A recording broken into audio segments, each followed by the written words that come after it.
Hello guys, welcome back.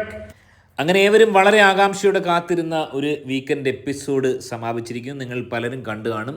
കഴിഞ്ഞ ദിവസം ഏറ്റവും കൂടുതൽ പണി കിട്ടിയത്, ഏറ്റവും കൂടുതൽ ഏറിപ്പോയത് നമ്മുടെ അനുമോളാണെങ്കിൽ ഒരുപക്ഷെ അനുമോളുടെ ഫാൻസിൻ്റെ ആ ഒരു ശക്തി തിരിച്ചറിഞ്ഞു. നമുക്കറിയാം, ലാലേട്ടൻ്റെ ഹൃദയപൂർവ്വം സിനിമയടക്കം അനുമോൾ ഫാൻസ് അസോസിയേഷനിൽ പലരും ബഹിഷ്കരിച്ചിരുന്നു. അതുപോലെ തന്നെ ഏഷ്യാനെറ്റിൻ്റെ ഓഫീസിലേക്ക് മാർച്ച് ചെയ്യുക, ബിഗ് ബോസിൻ്റെ ഓണറുടെ വാട്സപ്പ് നമ്പറിൽ അശ്ലീല സന്ദേശം അയക്കുക, അങ്ങനെയൊക്കെയുള്ള ചില സംഭവങ്ങൾ ഉണ്ടായെന്നൊക്കെ ഇങ്ങനെ കേൾക്കുന്നുണ്ട്. അതുകൊണ്ട് ഒരുപക്ഷെ അനുമോളെ ഇന്ന് കാര്യമായിട്ടൊന്നും പറഞ്ഞില്ല. അനുമോൾ ആകെ വിഷമിച്ച ഒരു ദുഃഖാവസ്ഥയിലായിരുന്നു. കഴിഞ്ഞ എപ്പിസോഡിൽ അനുമോൾക്ക് സംഭവിച്ച ആ ഒരു ക്ഷീണത്തിൻ്റെ ആ ഒരു വിഷമം മുഖത്തുണ്ടായിരുന്നു. ഒരുപക്ഷെ അനുമോൾ ഫാൻസ് അസോസിയേഷൻ പറയുന്നത് ഇന്നലത്തെ എപ്പിസോഡിന് ശേഷം ഉണ്ടായ പ്രതിഫലനത്തിൻ്റെ ഭാഗമായാണ് ഇന്നത്തെ എപ്പിസോഡിൽ ലാലേട്ടൻ അനുമോളോട് വലിയ സ്നേഹവായ്പ് കാണിച്ചതെന്നൊക്കെയുള്ള ചില വാദഗതികൾ അനുമോൾ ഫാൻസ് അസോസിയേഷൻ്റെ ഭാഗത്തു നിന്നുണ്ടാകുന്നുണ്ട്. എന്നാൽ ഈ എപ്പിസോഡ് രണ്ടും ഒരുമിച്ച് ഷൂട്ട് ചെയ്തതാണ്. അതുകൊണ്ട് അത്തരത്തിലൊക്കെയുള്ള വാദഗതികൾ വിഡ്ഢിതരങ്ങളാണ്. എന്നാൽ തന്നെയും അനുമോളുടെ ആ ഒരു ശക്തി, പൊതുവെ ഈ ഒരു സീസണിൽ അനുമോളുടെ ആ ഒരു തേരോട്ടം തിരിച്ചറിയാൻ എല്ലാവർക്കും സാധിച്ചിട്ടുണ്ട്. ഇന്നത്തെ എപ്പിസോഡിൽ പ്രധാനമായും ഏറിൽ പോയത് എന്നാൽ മറ്റൊരാളാണ്. അത് മറ്റാരുമല്ല, അത് വൈൽഡ് കാർഡായി കയറി വന്ന അന്ന് മുതൽ തന്നെ സഹമത്സരാർത്ഥികളെ ചൊറിഞ്ഞുകൊണ്ട് പ്രൊവോക്കിംഗ് ഗെയിമിലൂടെ വലിയ സ്റ്റാറായി മാറാമെന്ന് മനക്കോട്ട കെട്ടിയ മസ്താനി എന്ന് പറയുന്ന ആ ഒരു പെൺകുട്ടിക്ക് 8ന്റെ പണി കിട്ടിയിരിക്കുന്നു.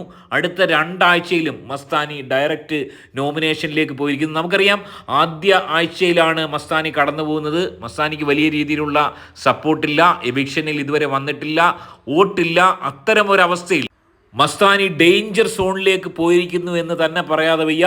മസ്താനി അത് ഇരന്ന് വാങ്ങിയതാണ്. മസ്താനിക്ക് ഒരാവശ്യവുമില്ലായിരുന്നു. കഴിഞ്ഞ സീസണിൽ നമ്മൾ കണ്ടതുപോലെ കണ്ണൻ സായിയുടെ ഒരു ഗെയിം സ്ട്രാറ്റജിയാണ് പുറത്തെടുത്തത്. അന്ന് കണ്ണൻ ഒരുപാട് അതിനെ ചൊല്ലി പഴി കേട്ടിരുന്നു. പുറത്തെ കാര്യങ്ങൾ അകത്ത് കൊണ്ടുവന്ന് വിളമ്പുക, ആ ഒരു ഗെയിം സ്ട്രാറ്റജി തന്നെയാണ് ഇവിടെ മസ്താനിയും പുറത്തെടുത്തത്. അതുകൊണ്ട് തന്നെ മസ്താനിക്ക് 8ന്റെ പണി കിട്ടിയിരിക്കുന്നു.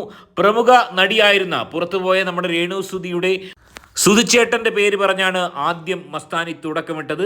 പിന്നെ അങ്ങോട്ട് എല്ലാവരെയും ആ രീതിയിൽ ആക്രമിക്കുന്ന, ഫാമിലി വിഷയങ്ങൾ പറഞ്ഞ് അനീഷിനെ ഉൾപ്പെടെ ആ രീതിയിൽ ആക്രമിക്കുന്ന ഒരു സ്ട്രാറ്റജിയാണ് പുറത്തെടുത്തത്. അതുകൊണ്ട് തന്നെ ഏറ്റവും ഒടുവിൽ 8ന്റെ പണി കിട്ടി. അടുത്ത ആഴ്ചയിൽ തന്നെ പുറത്തേക്ക് പോകാനുള്ള ടിക്കറ്റ് മസ്താനി സ്വയം ബുക്ക് ചെയ്തിരിക്കുന്നു. മറ്റത്ഭുതങ്ങളൊന്നും സംഭവിച്ചില്ലെങ്കിൽ നല്ലൊരു ഗെയിമറാണ്, നല്ല പൊട്ടൻഷ്യൽ ഉണ്ട്, നന്നായിട്ട് പ്രൊവോക്കിംഗ് ഗെയിം കളിക്കാനുള്ള ശേഷിയുള്ളൊരു മത്സരാർത്ഥി തന്നെയാണ്. നമ്മുടെ റിയാസ് സലീമിനെ പോലെയൊക്കെ കളിക്കാൻ ശേഷിയുള്ള ആളാണ് മസ്താനി. എന്നാൽ മസ്താനിയുടെ ഈ ഒരു മണ്ടത്തരം കൊണ്ട് അടുത്ത ആഴ്ച എവിഷനിൽ വന്നതിലൂടെ തീർച്ചയായും മസ്താനി പുറത്തേക്ക് പോയേക്കാം. മസ്താനിക്ക് ഈ ഒരു 2 ആഴ്ച കൊണ്ട് വലിയ രീതിയിൽ വോട്ടിങ്ങിൽ മുന്നേറാൻ സാധിക്കത്തില്ല എന്ന് വളരെ വ്യക്തമാണ്. വലിയ മണ്ടത്തരമാണ് മസ്താനി ഈ ഒരു സീസണിൽ കാണിച്ചത്. ഒരുപക്ഷെ പുറത്തു പോയ നമ്മുടെ പ്രമുഖ താരം രേണുസുതിയുടെ ആർമിക്കാർ ഈ വിഷയത്തിൽ ഇടപെടുകയും മസ്താനിയെ പുറന്തള്ളാൻ വേണ്ടി പരമാവധി അവർ ശ്രമിക്കും. കാരണം രേണുസുതി എന്ന് പറയുന്ന പ്രമുഖ താരത്തെ കടുത്ത രീതിയിൽ അപമാനിച്ച ഒരു വ്യക്തിയാണ്. അതുപോലെ തന്നെ പല മത്സരാർത്ഥികളെയും അപമാനിച്ചു. ഒരു വ്യക്തികൾക്ക് പോലും മസ്താനിയെ പറ്റി നല്ല അഭിപ്രായം പറയാനൊന്നുമില്ല. എല്ലാവരും തന്നെ മസ്താനിയെ ഏറിൽ കയറ്റുന്ന, മസ്താനിയെക്കുറിച്ച് മാത്രമാണ് ഇന്ന് എടുത്തു പറഞ്ഞത്. അത്രത്തോളം മസ്താനി മറ്റുള്ളവരുടെ ശത്രുയ്ക്ക് പാത്രമായിരിക്കുന്നു. ഏറെ പ്രതീക്ഷയോടെ വന്ന ഒരു വ്യക്തിയാണ് മസ്താനി. മസ്താനിക്ക് ഒരുപക്ഷെ ഒരു ലവ് ട്രാക്ക് പോലെയൊക്കെയുള്ള സംഭവങ്ങൾ ഇടാനും അത്തരം കാലിബറൊക്കെ ഉള്ളൊരു വ്യക്തിയാണ്. എന്നാൽ അതിനൊന്നും കാത്തു നിൽക്കാതെ പുറത്തേക്ക് പോണ്ടി വരുമെന്ന് തന്നെയാണ് സൂചനകൾ നൽകുന്നത്. അതിനുശേഷം പിന്നീട് കണ്ടത് എവിഷനാണ്. നമ്മൾ നേരത്തെ പറഞ്ഞ പോലെ തന്നെ എവിഷനിലേക്കുള്ള ആളുകൾ നമ്മുടെ ആര്യനെയും ജിസലിനെയും ഒരുമിച്ചിരുത്തി കൺഫെഷൻ റൂമിൽ 2 പേരെ കൊണ്ടും സംസാരിപ്പിക്കുന്നു. വളരെ ഇമോഷണലായി ആര്യനും ജിസേലും ഒരുപക്ഷെ തങ്ങളുടെ കോംബോ തകരുമോ എന്നുള്ള ദുഃഖത്തിൽ വളരെ ഇമോഷണലായി സംസാരിക്കുന്നു. അതിനിടയിൽ അവർ പറയുന്നുമുണ്ട്, ഗെയിമിന് പുറകെ തങ്ങൾ തമ്മിൽ വലിയൊരു ബോണ്ടുണ്ട്, ആ ബോണ്ട് എക്കാലവും കാത്തു സൂക്ഷിക്കും. ഒരുപക്ഷെ കഴിഞ്ഞ സീസണിൽ നമ്മുടെ കപ്രിയും ജാസ്മിനും പറഞ്ഞ അതേ ഒരു സ്ട്രാറ്റജി തന്നെയാണ് ഇവരെടുത്തേക്കുന്നത്. ഗെയിം അല്ല പ്രധാനം, അതിലുപരിയായി വലിയ ബോണ്ട്, ഫ്രണ്ട്ഷിപ്പിന് വലിയ പ്രാധാന്യം കൊടുക്കുന്ന, പൊതുവെ ഇത്തരം ആളുകൾ കാമക്കടുകളായി മാറുന്ന ആളുകളുടെ പൊതുവേ ഉള്ളൊരു ആപ്തവാക്യം അതാണ്. ഫ്രണ്ട്ഷിപ്പിനാണ് തങ്ങൾ ഏറ്റവും അധികം പ്രാധാന്യം കൊടുക്കുന്നത്. അതുകൊണ്ട് തന്നെ ഔട്ടായാലും ഇല്ലെങ്കിലും തങ്ങൾ ഫ്രണ്ട്ഷിപ്പ് നിലനിർത്തുമെന്ന് തന്നെയാണ് പറയുന്നത്. അതിനുശേഷം നമ്മൾ കണ്ടത് ഏറ്റവും നാടകീയമായ രംഗങ്ങളാണ്. ശൈത്യയും അനുമോളും തമ്മിൽ കൺഫെഷൻ റൂമിലിരുന്ന് പൊട്ടി കരയുന്ന രംഗങ്ങളാണ്. ശൈത്യയെ സമാധാനിപ്പിക്കാൻ നമ്മുടെ പ്രമുഖ താരം അനുമോളു പെടാപ്പാട് പെടുന്ന ഒരവസ്ഥയാണ്. അത്രയും അധികം ഇമോഷണലായി മാറുകയും ശൈത്യ പൊട്ടിക്കരഞ്ഞ് മാപ്പ് അപേക്ഷിക്കുകയും അനുമോളോട് ചെയ്ത എല്ലാ തെറ്റുകളും എണ്ണിപ്പറഞ്ഞ് മാപ്പിരക്കുകയുമാണ് ചെയ്തത്. അതിനെ തുടർന്ന് അനുമോൾ കടുത്ത രീതിയിൽ ഇമോഷണലായി നാടകീയ മുഹൂർത്തങ്ങൾ സൃഷ്ടിച്ച് ഏങ്ങിക്കരയുന്ന അനുമോളെയാണ് കാണാൻ സാധിച്ചത്. അതായത് ഒരിക്കലും വറ്റാത്ത ഒരു നീരുറവ് പോലെയാണ് തൻ്റെ കണ്ണീരെന്ന് അനുമോൾ ഡേ ബൈ ഡേ തെളിയിച്ചുകൊണ്ടിരിക്കുകയാണ്.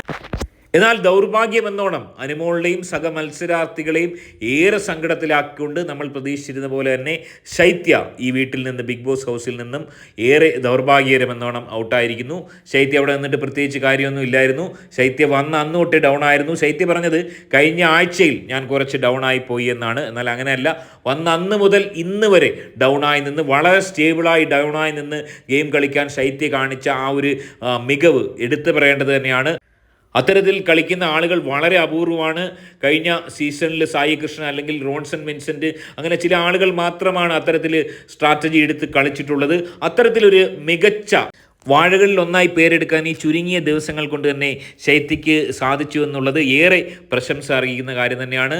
എങ്ങനെയാണ് നിങ്ങൾ ഈ ഒരു ശൈത്യയുടെ എവിക്ഷനെ കാണുന്നത്? അതുപോലെ തന്നെ അനുമോൾ ആർമിയുടെ ശക്തി തിരിച്ചറിഞ്ഞ് അനുമോളെ കൂടുതൽ സ്നേഹിക്കുന്ന ലാലേട്ടനെ കുറിച്ചുള്ള നിങ്ങളുടെ അഭിപ്രായം എന്താണ്? ഒപ്പം തന്നെ മസ്താനി എന്ന് പറയുന്ന ഈ ഒരു വൈൽഡ് കാർഡിന് കിട്ടിയിരിക്കുന്ന ഈ ഒരു പണിഷ്മെൻറ്റിനെ കുറിച്ചും, അല്ലെങ്കിൽ അടുത്ത ആഴ്ചകളിൽ, വരും ആഴ്ചകളിൽ മസ്താനി പോകുമോ, എന്താണ് നിങ്ങളുടെ അഭിപ്രായം? കമൻറ്റായി രേഖപ്പെടുത്തുക. ആദ്യമായി കാണുന്നവർ വീഡിയോ ഒന്ന് ലൈക്ക് ചെയ്ത് ചാനൽ ഒന്ന് സബ്സ്ക്രൈബ് ചെയ്ത് കാണുക. മറ്റൊരു വീഡിയോ ആയിട്ട് കാണാം. ബൈ.